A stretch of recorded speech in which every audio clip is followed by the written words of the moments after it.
So, hi everyone! Welcome back again to my channel, and for today's episode, i-share ko lang yung update sa bahay namin na meron na kaming Meralco at meron na rin kaming application para sa tubig namin.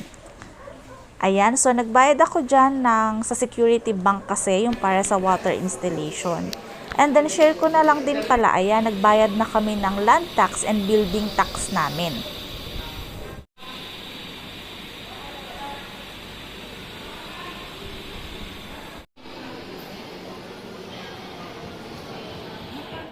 So, may puffing Choco Tops while waiting.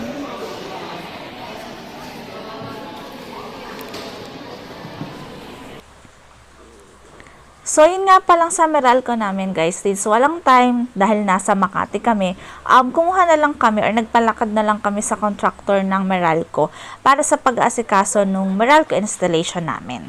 So, ngayon, i-check namin kung gumagana ba yung aming kuryente. Gumagana ba siya papasok dun sa loob ng aming bahay. So, after ng turnover, naghanap na kami ng contractor na tutulong sa amin. So, after December 7 yun. And then, January 10, ayun, nakabit na and may power na yung aming Meralco.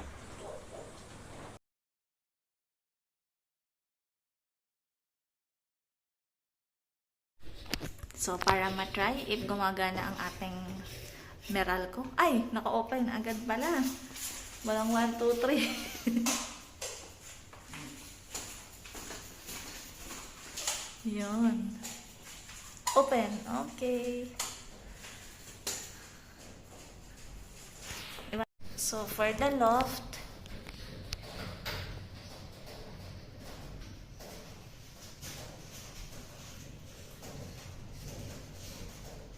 maluwag.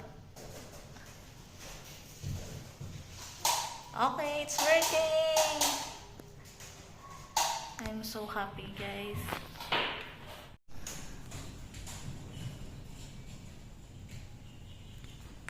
Okay, let's try. Okay, it's working!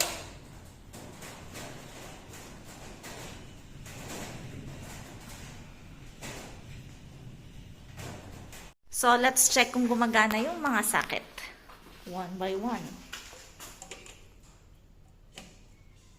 Okay.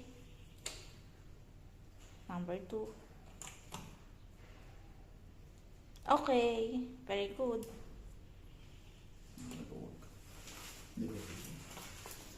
Next one.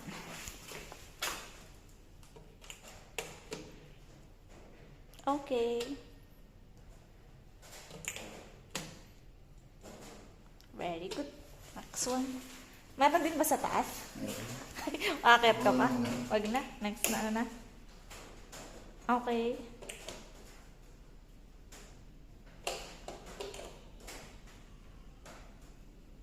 Okay.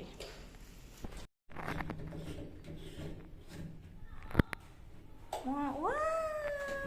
And we have a shower here. Hindi to kasama sa house tour ko pala nung nakaraan. House tour, minsan nung na-turnover. Kung nalilala ng tubig, ay saksak na natin ito sa likod siguro.